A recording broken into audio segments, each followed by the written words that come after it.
Well, we hear about it all too often. A child left locked in a hot car. It's a nightmare for any parent, but in Kansas last weekend, it wasn't the child's parents who came to the rescue. It was a local store manager whose concern for the child pushed her into action. In the cell phone video, you can hear and see the desperate attempts to break a car window. That woman swinging a tire iron is Sarah Orpeza.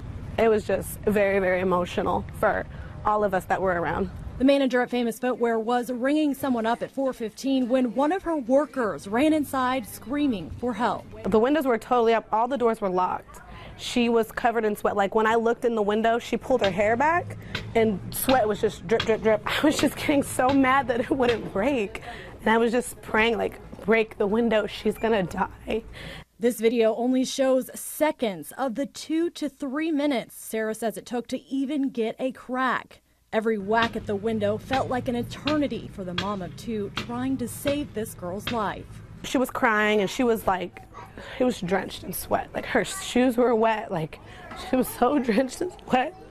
And I just started crying. Tears only turned to anger, she says, as the couple supposedly caring for the little girl came inside the shoe store. No emotion at all whatsoever. They sat there and the only question that they had for the police is if insurance was going to cover the window that we broke. That's the only question that they asked the cops. Now, a nurse who happened across the scene gave the 2-year-old medical care. The child was later picked up by her grandmother. Police ticketed the couple for child endangerment. For 11 News Now, I'm Joe Arena.